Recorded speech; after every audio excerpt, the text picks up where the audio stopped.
प्रश्न एक, यह कथन किसने कहा? एक झंडा न केवल हमारी स्वतंत्रता का प्रतीक है बल्कि सभी लोगों की स्वतंत्रता का भी प्रतीक है। आपके ऑप्शंस हैं, एक जवाहरलाल नेहरू, दो महात्मा गांधी, तीन इंदिरा गांधी, चार इनमें से कोई नहीं। आपका समय शुरू होता है अब। 5, 4, 3, 2, 1। आपका सही उत्तर है एक जवाहरलाल नेहरू। जी हाँ दोस्तों, भारत के प्रधानमंत्री जवाहरलाल नेहरू ने ध्वज को सभी लोगों और भारत की स्वतंत्रता का प्रतीक कहा है। 1930 और 1940 के दशक में नेहरू भारतीय राष्ट्रीय अभियान के सबसे प्रमुख व्यक्तियों में से एक थे। 14 नवंबर 1889 को जवाहरलाल नेहरू का जन्म इलाहाबाद में हुआ था। नवीन विचारों से युक्त पंडित जवाहरलाल नेहरू भारत के प्रथम और सबसे अधिक समय तक कार्यरत प्रधानमंत्री रहे हैं। वे भारतीय राष्ट्रीय कांग्रेस एवं स्वतंत्रता संघर्ष के सबसे प्रमुख नेता थे। उन्होंने देश के कई विद्वानों और युवा लोगों को क्रांति की मुख्य धारा से जोड़ा। उनके बच्चे और पोते पोतियां इंदिरा गांधी जी, राजीव गांधी और राहुल गांधी भी प्रमुख नेता रहे हैं। प्रश्न दो, भारत के वर्तमान राष्ट्रीय ध्वज को किसने डिजाइन किया था? आपके ऑप्शंस हैं, एक सचिंद्र प्रसाद बोस, दो महात्मा गांधी, तीन पिंगली वेंकैया, चार सिस्टर निवेदिता। आपका समय शुरू होता है अब। 5, 4, 3, 2, 1। आपका सही उत्तर है तीन पिंगली वेंकैया। 1921 में पिंगली वेंकैया ने भारतीय झंडे के डिजाइन को तैयार किया। यह 3 रंग का झंडा था जिसके मध्य में अशोक चक्र बना था। ये 3 रंग केसरिया, सफेद और हरे थे। झंडे को पहली बार भारतीय राष्ट्रीय कांग्रेस के लिए पिंगली वेंकैया द्वारा बनाया गया था। कुछ बदलावों के बाद 1947 में इसे भारत का राष्ट्रीय ध्वज बना दिया गया। पिंगली वेंकैया एक स्वतंत्रता सेनानी और महात्मा गांधी के अनुयायी थे।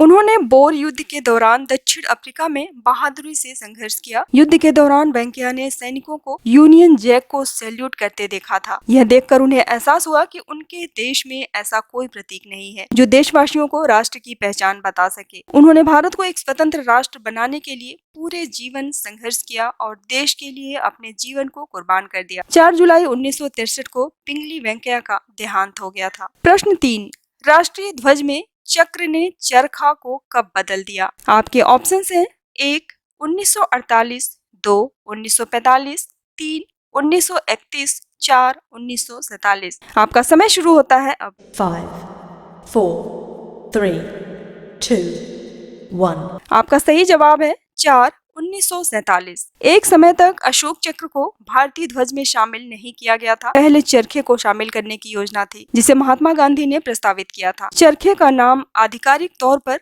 22 जुलाई 1947 को बदलकर अशोक चक्र कर दिया गया। धर्म चक्र में 24 धुरी होती है और अशोक चक्र उसी का प्रतीक है। चरखे के प्रतीक को जो स्वतंत्रता से पहले भारतीय ध्वज पर प्रदर्शित था उसे अशोक चक्र द्वारा हटा दिया गया। अशोक चक्र नीले रंग का चक्र है जो सफेद पृष्ठभूमि पर बना हुआ है। प्रश्न 4, भारत के राष्ट्रीय ध्वज के बारे में कौन सा कथन सत्य नहीं है? आपके ऑप्शंस हैं, एक ध्वज की लंबाई और चौड़ाई का अनुपात 2:3 है, दो चक्र प्रगति और गतिशीलता का प्रतीक है, तीन चक्र अशोक चक्र से लिया गया है, चार चक्र का व्यास सफेद पट्टी की ऊंचाई का 3/4 है। आपका समय शुरू होता है अब। 5, 4, 3, 2, 1। आपका सही जवाब है एक ध्वज की लंबाई और चौड़ाई का अनुपात 2:3 है। प्रत्येक राष्ट्र का अपना ध्वज होता है जो अलग अलग आकार का हो सकता है। भारतीय ध्वज आयताकार है और लंबाई चौड़ाई का अनुपात 3:2 है। इसमें 3 रंग है और मध्य में एक चक्र है। अशोक चक्र का दूसरा नाम समय चक्र भी है। इसमें 24 तीलियां हैं जो दिन के 24 घंटों को दिखाती हैं और यह भी दिखाती हैं कि समय किस प्रकार चलता है। यह खादी से बना है। खादी भारतीय कपड़ा है जो भारत में उगाया और बनाया जाता है। यह स्वतंत्रता और राष्ट्रीयता का प्रतीक है। प्रश्न 5, निम्नलिखित में से किसे अपराध माना जा सकता है? आपके ऑप्शंस हैं,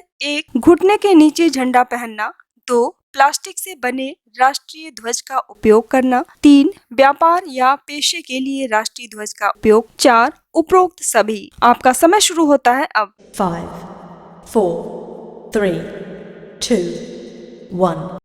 आपका सही जवाब है चार उपरोक्त सभी। नियमों का समूह भारतीय ध्वज नियम 2002 यह बताता है कि किस प्रकार ध्वज का इस्तेमाल करना है, किस प्रकार इसे दर्शाना है और किस प्रकार इसे फहराना है। भारतीय ध्वज नियम यह कहता है कि तिरंगे को इसके सम्मान और अखंडता को देखते हुए फहराना चाहिए। ध्वज बनाने के लिए कपड़ा हाथ से या मशीन से बना हुआ और काता हुआ होना चाहिए। लोग घुटने से नीचे ध्वज को नहीं पहन सकते, इसे प्लास्टिक से नहीं बना सकते और व्यापार के लिए इसका इस्तेमाल नहीं कर सकते। ध्वज नियम हमें बताता है कि हम ध्वज का उपयोग कब नहीं कर सकते और यह बताता है कि तिरंगे का इस्तेमाल व्यापार के लिए नहीं किया जा सकता है। प्रश्न 6, राष्ट्रीय ध्वज फहराते समय कौन सा रंग सबसे ऊपर रहता है? आपके ऑप्शंस हैं 1 हरा, 2 सफेद, 3 केसरिया, 4 लाल। आपका समय शुरू होता है अब। 5, 4, 3, 2, 1. आपका सही जवाब है 3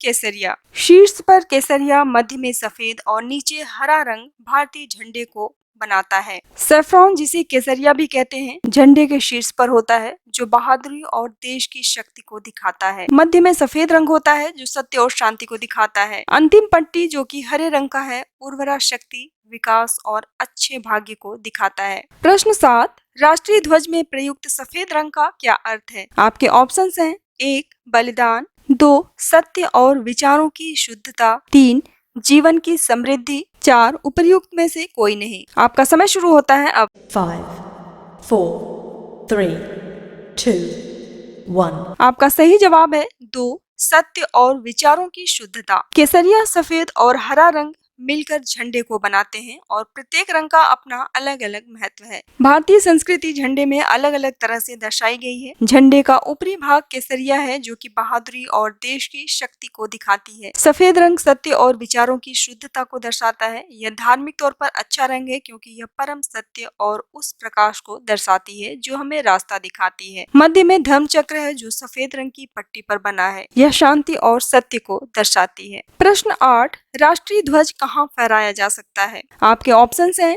1 राष्ट्रपति भवन में, 2 संसद भवन में, 3 आम लोगों के घरों पर, 4 उपरोक्त सभी। आपका समय शुरू होता है अब। 5, 4, 3, 2, 1. आपका सही जवाब है 4 उपरोक्त सभी। झंडे के प्रदर्शन पर समय की कोई बाध्यता नहीं है। भारतीय झंडा नियम यह स्वतंत्रता देता है कि झंडे को चाहे दिन हो या रात, सार्वजनिक और व्यक्तिगत दोनों स्थानों पर फहराया जा सकता है। पहले झंडे को फहराने का समय सूर्योदय और सूर्यास्त के बीच था। झंडा नियम कहता है कि झंडे को कभी भी कहीं भी फहराया जा सकता है जब तक कि झंडे का अपमान नहीं हो रहा है। अब दिन के 24 घंटे में कभी भी तिरंगे को किसी भी जगह पर फहराया जा सकता है। प्रश्न 9, सर्वोच्च न्यायालय ने किस अनुच्छेद के तहत राष्ट्रीय ध्वज फहराने के अधिकार को मौलिक अधिकार घोषित किया है? आपके ऑप्शंस हैं 1 अनुच्छेद 19(1), 2 अनुच्छेद 14, 3 अनुच्छेद 18, 4 अनुच्छेद 21। आपका समय शुरू होता है अब। 5, 4, 3, 2, 1. आपका सही जवाब है